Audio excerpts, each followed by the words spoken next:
고작 16개월 된 아이가 온몸에 구타 자국과 내장 파열, 갈비뼈 골절 이런 등등으로 사망한 사건이 있었습니다. 여러분, 대체 그 어린 것이 얼마나 큰 죄를 졌길래 그렇게 오랜 시간 동안 구타를 당하고 매를 맞아야 했는가? 정말 분노가 치밀고 속이 상할 대로 상하지 않을 수가 없습니다.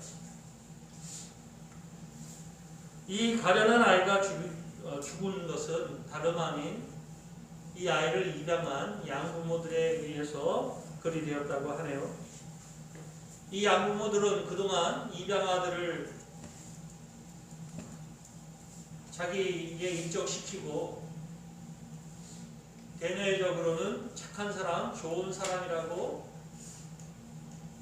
이렇게 여겨져 왔던 것들, 이 모든 것들이 지금은 우리 모두에게 배신감으로 다가오고 있습니다. 그런데 제가 이 사건에서 주목하는 것은 이 아기의 양아빠의 아버지라는 분입니다. 이분은 목사님이신데요. 이 사건이 일어나자마자 아들과 며느리를 구하기 위해서 값비싼 변호사를 고용했다는 그런 소식이 전해집니다.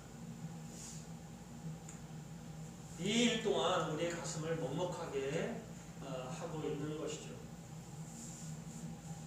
참으로 왜 이들은 그리스도의 모범이 되지 못했을까? 아쉬운 마음이 클 수밖에 없습니다. 이 일은 오늘 말씀과 무관하지는 않을 것 같습니다.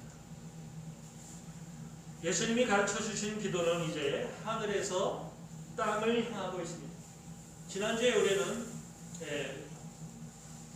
당신의 이름이 거룩히 여김을 받으시오며 나라가 임하오시며 뜻이 하늘에서 이룬 것 같이 땅에서도 이루어 주소서 라고 하는 말씀을 살펴보았습니다. 자, 오늘은 11절부터 13절까지를 중심으로 우리가 하나님과의 관계를 온전히 맺은 사람들은 이제 이 땅의 것도 하나님과 관련하여 구하며 살아가야 할 것을 주님께서 가르쳐 주기 시작하십니다. 11절을 우리가 보면 우리에게 날마다 일용할 양식을 주시옵고 이렇게 기도하라고 합니다. 자, 앞에서 하나님과의 관계를 온전히 한 성도는 이제 이 땅의 것에서도 하나님과 연관되어 살아가야 한다는 것이죠. 하나님을 사랑하고 하나님 나라를 바라보는 성도들, 이제 우리가 일용할 양식까지도 하나님으로부터 오음을 믿으면서 날마다 삶에 필요한 것들을 이제 구하는 삶을 살아야 합니다. 자, 그런데 학자들은 이 일용할 양식이라는 것이 구체적으로 무엇인가? 라고 하는 것에 약간의 이견이 있습니다. 이 일용함에 해당되는 에피우시온이라고 하는 단어는 전치사 에피와 우시아의 합성어입니다. 자, 그런데 이 우시아의 의미가 무엇인지 이견이 있는 거예요. 자, 먼저 이 우시아를 존재하다, 있다 라고 하는 뜻을 가지고 있는 에이미 동사의 분사형으로 보는 사람들이 있어요. 자, 그러면 이게 무슨 뜻이 되냐면 존재하기 위하여 필요한 그런 의미가 됩니다. 우리 한글개혁 성경의 의미와 같이 날마다 우리에게 그날에 필요한 양식을 공급해 달라고 하는 기도가 되는 것이죠. 그렇지만 그렇게 보지 않는 사람들도 있어요. 이 우시아를 오다의 뜻을 가지고 있는 ENI라고 하는 단어의 분사형으로 보는 사람들이 있습니다. 자, 이렇게 본다면 내일을 위한이라는 뜻이 돼서 오늘 본문의 말씀이 오늘날 우리에게 내일 필요한 양식을 공급해 주소서 이런 의미가 되는 겁니다. 오늘 내가 구한 이것을 내일 허락하여 주소서. 이 둘 중에서 지지를 받는 것은 전자가 되겠습니다. 왜냐하면 오늘 본문에서 조금 더 내려가 보시면 34절에 내일 일을 위하여 염려하지 말고 라고 말씀하고 계십니다. 그러니 이 일용만이 내일 필요한 것을 오늘 구하는 것이라고 해석하는 것은 주님의 가르침과 조화하기 어렵기 때문입니다.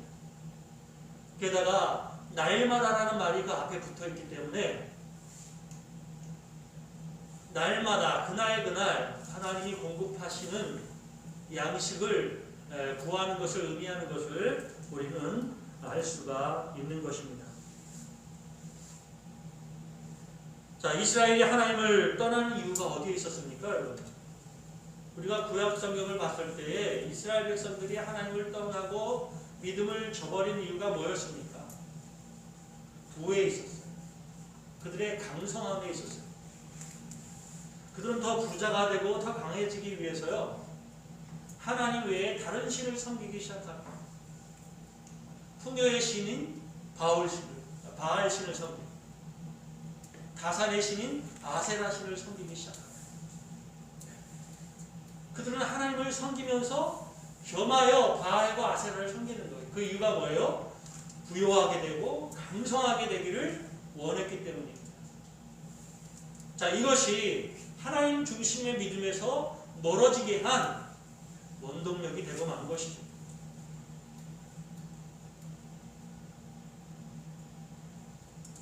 지금도 마찬가지입니다. 저와 여러분의 마음의 소원이 쓸 것이 완벽하게 갖춰진 내일에 있다면 하나님 중심에서 떠날 수밖에 없습니다. 필요를 따라다니고 소유욕에 치우친다면 하나님에게서 멀어진 우리 자신을 보게 될 것입니다. 예수님은 이것을 아시기에 일용할 양식이 하나님의 주권하에 있고, 우리 믿는 사람들은 날마다 필요한 것을 주께 구하는 하나님 중심, 하나님을 의지하는 삶을 기도하라고 가르쳐 주신 것입니다. 만물이 주의 손에 있고 우리의 모든 생사 화복이 주님의 손에 붙들려 있음을 믿는 하나님의 성도들은 내일을 위해 하나님을 희미하게 하는 것이 아니라 내일을 바라보며 오늘 역사하시는 하나님을 더욱 의지하는 것이 바로 성도라는 것이죠. 따라서 우리가 날마다 그날의 양식조차도 하나님 아버지의 주권하에 있음을 믿고 구하며 살아가는 우리가 될 수 있기를 바랍니다. 12절, 우리가 우리에게 죄 지은 자를 사하여 준 것 같이 우리 죄를 사하여 주시옵고. 땅을 향한 두 번째 기도는요, 우리의 죄를 사하여 주시기를 기도하라, 이렇게 가르치고 계십니다. 여러분, 주님이 죄 사함받기를 구하라 하신 것은 무엇을 전제하고 있습니까? 우리가 죄인이라는 사실을 전제하고 계세요. 그것을 선포하고 계세요. 우리가 생각하는 것, 도둑질하고 강도질을 하고 남의 것을 훔치고 이런 것만이 죄가 아니라 하나님 앞에서는 남을 미워하고 무자비하고 긍휼을 베풀지 않는 것, 이런 것까지도 죄라는 것이죠. 한번 이사야 말씀을 한번 보시겠습니다. 자, 15절 한번 다 같이 읽어볼까요? 너희가 손을 펼 때에 내가 내 눈을 너희에게서 가리고 너희가 많이 기도할지라도 내가 듣지 아니하리니 이는 너희의 손에 피가 가득합니다. 너희가 손을 펼 때에 내가 내 눈을 너희에게서 가리고 너희가 많이 기도할지라도 내가 듣지 않겠다는 거예요. 그 이유가 너희 손에 피 때문이에요. 가난한 자를 향해서 빈손을 내밀고 어려운 자들에 대해서 빈손을 펴는 이런 너희의 기도를 듣지 않겠다는 거예요. 여러분, 여기서 너희의 손에 피가 가득하다는 말은 전쟁에 나가서 사람을 많이 죽이거나 강도짓을 했거나 이런 말을 말하는 게 아니에요. 그 다음 구절이 설명하고 있어요. 너희 손에 피라는 게 뭔지 한번 보실까요? 시작. 너희는 스스로 씻으며 스스로 깨끗하게 하여 내 목전에서 너희 악한 행실을 버리고 행악을 그치고. 너희 손에 피가 뭡니까? 네, 악한 행실을 버리고 행악을 그치니. 악한 행실과 행악을 말하고 있어요. 따라서 17절에 선행을 배우며 정의를 구하며 학대받는 자를 도와주며 고아를 위하여 신원하며 과부를 위하여 변호하라 하셨느니. 이것이 바로 스스로 씻으며 스스로 깨끗하게 하는 거예요. 그래서 너희 손의 피는요, 사람을 죽였기 때문이 아니에요. 너희의 손을 들어서 가난한 자, 연약한 자, 불쌍한 자를 돕는 것. 하나님의 말씀에 불순종하고 하나님의 뜻을 행하지 않는 것. 이것이 하나님 앞에서 범죄한 사실이라는 것을 우리가 알아야 한다는 것입니다. 따라서 저와 여러분들은 하나님 앞에서 모두가 죄인입니다. 그런데 우리의 죄는 우리 스스로 사하여 줄 수가 없어요. 인간이 할 수 없어요. 법정에서 할 수 없어요. 오직 하나님만이 우리의 모든 죄를 용서하실 수 있습니다. 그러므로 죄 용서받기를 기도할 수 있는 저와 여러분이 되셔야 합니다. 그런데 그 전에 해야 할 것이 있어요. 오늘 말씀, 주님의 말씀을 보니까 우리가 우리에게 죄 지은 자를 사하여 준 것 같이. 자, 이 말씀 원어적인 의미로 보면은 우리가 우리의 죄를 사하여 주었기 때문에 이런 의미가 되겠습니다. 그러니까 우리가 우리에게 죄 지은 자를 사하여 주었으니까 아버지 하나님도 나의 죄를 사하여 주시옵소서. 문자적으로 보면 그런 의미를 가지고 있어요. 자, 그러나 이 말씀은 우리가 조금 더 생각해 봐야 돼요. 우리가 예수의 이름으로 우리의 죄를 사하심을 구하면 하나님은 우리의 죄를 무조건 사하여 주십니다. 내가 내 형제를 사하지 못했다고 해서 우리가 하나님 앞에 구한 죄 사함의 기도를 듣지 아니하시는 건 아니에요. 자, 이 말씀의 의미는 뭡니까? 저와 여러분들이 영적으로 더욱 성숙하여져서 하나님 앞에 죄 용서를 구하기 전에 내 형제와 자매들의 죄를 용서하라는 그런 의미인 것입니다.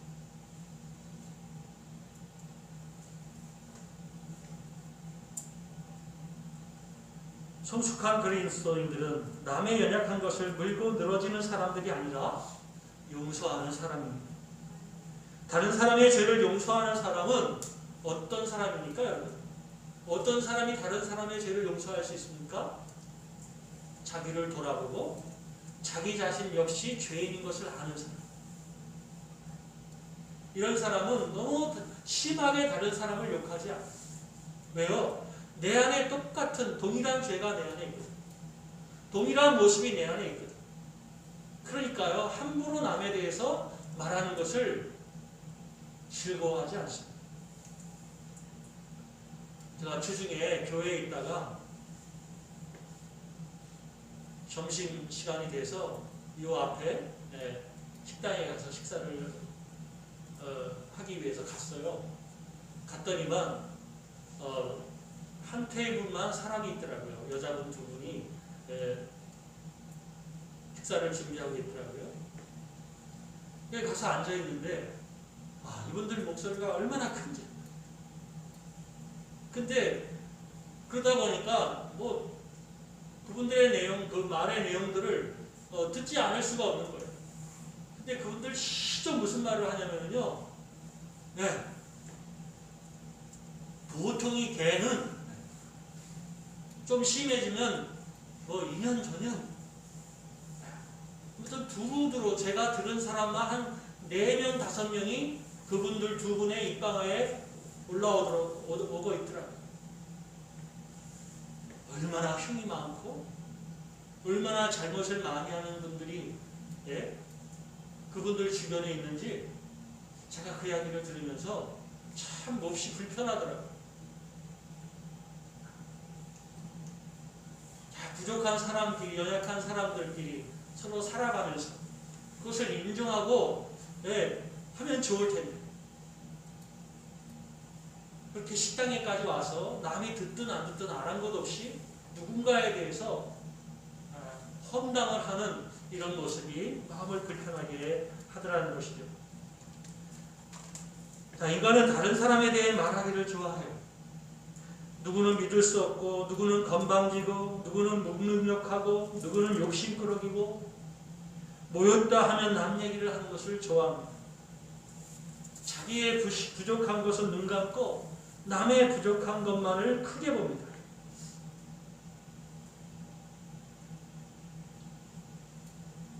화면을 좀 바꿔주세요.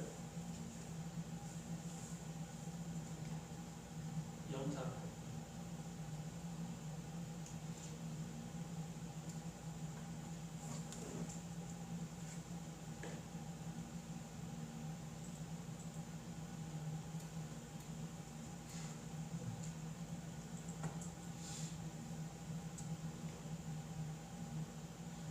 그러나 오늘 주님의 가르침을 잘 보십시오. 우리에게 죄 지은 자를 용서할 수 있는 사람은 남의 대에 악을 뿜어내고 악한 말을 하는 사람일 수 없습니다. 먼저 자신의 모습을 보는 사람이죠. 그래야 우리가 우리에게 죄 지은 자를 용서했다고 말할 수 있게 되는 것이 아니겠습니까? 우리 마음이 미움이고 증오이고 악이 가득하면 주님 앞에 죄를 사하여 주소서라고 기도해도 마음의 불편은 계속해서 남아있습니다. 물론 주님은 우리의 죄를 사하시겠지만 우리 자신은 복잡한 감정들로 평안을 얻을 수 없습니다. 성도 여러분, 기억하시기를 바랍니다. 나도 죄인입니다. 우리 이렇게 생각할 수 있어야 합니다. 난 더 그렇지. 나도 똑같아. 나는 더 나은 사람일까? 누구에 대해서 흉한 생각이 들거든 내 자신을 한번 생각해 보시길 바랍니다. 그리고 용서할 수 있도록 주님께 간구하시기를 바랍니다. 우리가 우리의 자신을 돌아보고 내 형제의 모습을 보면서 주님 앞에 나아가 간구하시기를 바랍니다. 이 간구를 우리 주님이 받으시고 우리의 마음에 참된 평안과 기쁨과 예수 안에 있는 즐거움을 우리에게 더하여 주실 줄 믿습니다. 우리가 우리의 죄를 사하여 준 것 같이 우리의 죄를 사하여 주옵소서. 내가 나의 죄를 먼저 보고 형제의 부족한 것을 용서할 수 있기를 간절히 간구하면서 나의 죄를 사하여 주시기를 기도할 때 하나님께서 받으시는 귀한 기도가 될 줄 믿습니다. 13절을 보시겠습니다. 우리를 시험에 들게 하지 마옵시고 다만 악에서 구하시옵소서. 자, 악에서 구원하여 주시기를 기도하라고 말씀하십니다. 여러분, 복음은 뭡니까? 복음은 거룩하고 선하고 아름다운 것이 복음이에요. 그래서 우리 교회 기독교는요, 이 복음을 가르치고 부지런히 전파하는 겁니다. 그래서 기독교는 우리 사회의 어두운 곳에 빛을 비추는 역할을 하고 있습니다. 여러분, 배고픈 사람에게 지속적인 관심을 보여주는 것이 누구입니까? 교회예요. 기독교예요. 여러분, 수많은 고아원을 어떤 사람들이 운영하고 있습니까? 기독교인들이 운영하고 있습니다. 노숙자에게 식사 제공하고 미혼모, 교도소, 소년원, 출소자, 가정폭력 피해자, 지체부자유자, 병약한 노인, 이들을 누가 돌아보고 있습니까? 우리 기독교인들이, 그리스도인들이 돌아보고 있습니다. 우리 사회에서 이 일을 가장 많이 하는 사람들이 우리 기독교예요. 자, 그런데 기독교라고 하네요. 이렇게 선하고 아름다운 일, 복음을 따라 행하는 많은 사람들에 의해서 연예되고 소외된 사람들을 돌보고 있는 이 기독교를 개독교라고 하는 거예요. 왜 그럴까요?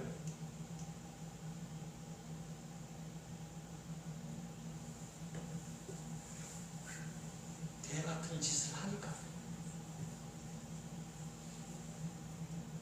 제가 좀 과하게 말씀드린 것은 뜻이 있어서 그리 한 것이니 양해해 주시기를 바랍니다. 개독교가 된 이유가 기독교가 개 같은 짓을 했기 때문에 개독교가 됐어요. 교회는 거룩하신 말씀, 선하신 하나님의 뜻을 가르치는 것인데 왜 개독교가 되었습니까? 왜 그런 비난을 받게 되었습니까? 여러분 생각해 보시겠습니까? 왜 우리가 이 개독교라는 이런 불명예의 이름을 얻게 되었습니까? 그렇게 선한 일을 하고 좋은 일을 하는데 그것이 왜 개 같은 짓이 됐습니까? 복음은 그렇게 가르치지 않고 있는데, 교회는 그렇게 말하고 있지 않는데 왜 개 같은 짓을 해서 개독교라는 이름을 얻어 하나님의 영광을 가리고 있습니다. 우리가 분명히 알아야 되지 않겠습니까? 여러분, 개와 성도의 결정적인 차이가 뭡니까? 먹는 것에 있어요.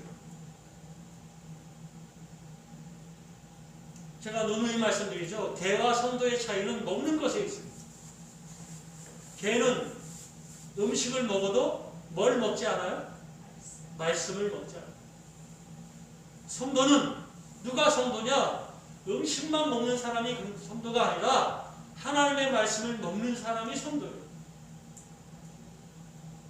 그래서 성경에도 말씀만 먹고 음식만 먹고 말씀을 안 먹는 이방인에 대해서 개라고 말하지 않습니다.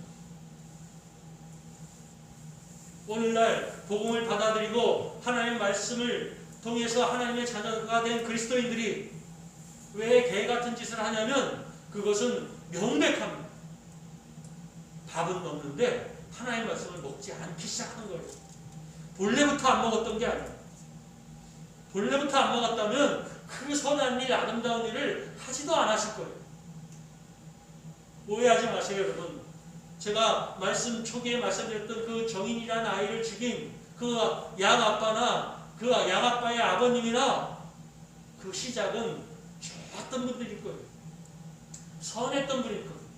아무도 하지 않는 소외된 아이들을 돌본다는 거 위대한 일이에요. 그런데 그게 개 같은 짓이 돼버렸어요. 원인이 어디에 있을까? 원인이 어디에 있을까?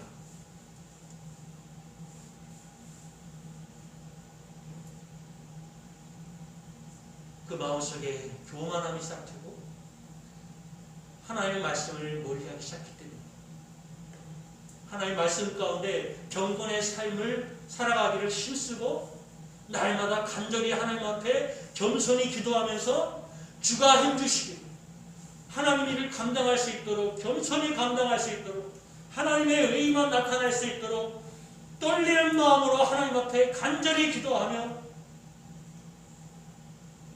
하나님 앞에 나아가기를 힘쓰는 이것을 잃어버립니다. 이것을 너무나 잘 아시는 우리 주님께서 오늘 이와 같이 기도하라는 거예요. 시험에 들지 말게 하시고 악에서 나를 구원하소서. 할렐루야. 여러분, 분명히 선하게 시작했던 거예요. 고아원을 설립한 목사가 추행을 했다. 해외 동포를 돕기 위해 센터를 설립한 목사가 횡령을 했다. 내성마비 등 불편한 몸을 가진 이들을 돕던 목사가 사사로이 돈을 챙겼다. 우리를 욕하기 쉽죠. 비난하기 쉽죠. 그러나 우리가 할 일은 비난이 아니에요. 왜 이렇게 되었는가를 생각해봐요. 아무도 하지 않는 일, 그 숭고하고 거룩한 일을 하던 그 이들이 왜 이와 같은 일을 행했는가? 오늘 주님이 말씀하시는 거예요. 시험에 들지 않게 하소서. 이 기도가 우리에게도 날마다 있으시기를 소원합니다. 우리의 삶 한 발자국 한 발자국 여러분 악한 마귀가 우리를 삼키려고 찾아다니잖아요. 우리가 매일 매 순간 시험에 들지 않기 위해서 더 기도할 수 있기를 바랍니다. 여러분의 일이 잘 될 때에 오늘 이같이 기도하세요. 시험에 들지 말게 하시고 악에서 나를 구원하소서. 예, 여러분이 심한 상처와 낙심과 실패 가운데 있을 때 이렇게 기도하시기 바랍니다. 시험에 들지 말게 하소서. 나를 악에서 구원하소서. 주의 손에 붙들려요. 내가 넘어지지 않고 쓰러지지 않는 거예요. 우리가 얼마나 교만해지기 쉬운 사람들이에요. 내가 했다, 내가 돌보고 있다, 내가 나는 훌륭하다, 이런 생각들이 일 중심의 사람이 되버리고 말씀을 멀리하는 사람이 되버리고 그런 과정들이 점점 하나님 없지 교만하여 경건을 잃어버린 이런 사람이 되버리고 말합니다. 그 시작은 하나님의 말씀을 순종하는 숭고함에서 시작했지만 하나님 없이 자기의 영광을 드러내는 사람으로 변질되었기에 하나님을 두려워하지 않는, 복음의 말씀의 가르침을 기억지 않는, 이게 우리예요.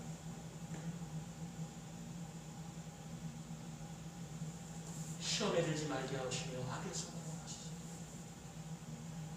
날마다 이와 같이 기도하며 하나님 앞에 신실하게 서기를 소원하는 마음의 열정이 우리 모든 성도들에게 있으시기를 축원합니다. 축원합니다. 결코 자만하지 마세요. 겸손히 주님이 주시는 힘으로만 내가 감당하겠습니다. 주님이 힘주시 않으시면 내가 감당하기 어렵습니다.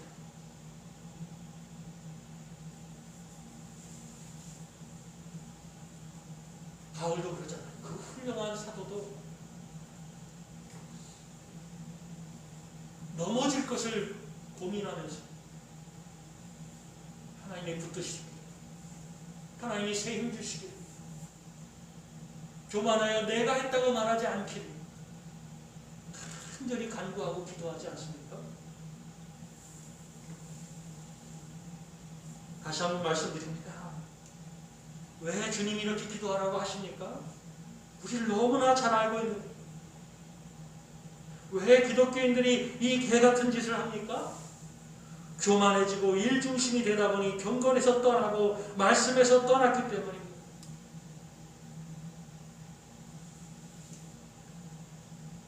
따라서 예수님의 가르침처럼 우리는 가장 어려울 때도 시험에 들지 않도록 악에서 구원하소서.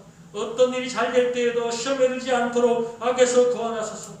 마음의 소원이 간절할 때도 시험에 들지 않도록 악에서 구원하소서. 이 간절함이 우리 모두에게 있어야 할 줄 믿습니다. 말씀을 정리하겠습니다. 우리는 2주간에 걸쳐 주기도문을 묵상했습니다. 우리가 이 땅을 살면서 하나님을 구하고 땅을 구하는 권세가 우리 모두에게 있음을 기억하시기를 바랍니다. 이제 신령과 진정으로 하나님 앞에 나가서 기도하실 때 이제 저와 여러분들 안에 하나님의 이름이 거룩하게 여김을 얻고 하나님의 나라가 임하시는 놀라운 역사를 우리가 보게 될 줄 믿습니다. 이제 그 상황 가운데서 우리 이 땅 위에서 하나님께서 날마다 공급하시는 물질적 양식과 영적 양식을 공급받으며 하루하루를 믿음의 사람으로 살아갈 수 있도록 날마다 기도하시는 우리 믿음의 종들이 다 되셔야 될 줄 믿습니다. 저와 여러분들, 이 기도의 가르침을 따라 하나님의 나라를 구하고 믿음의 역사를 행하고 내가 날마다 주님 앞에 신실하게 서서 겸손히 그리고 아주 간절하게 그리고 두려운 마음으로 시험에 들지 않고 악에서 날마다 구하시기를 간구하며 맡기신 사명 최선을 다해 감당할 수 있는 우리 모든 성도들 되시기를 축복합니다.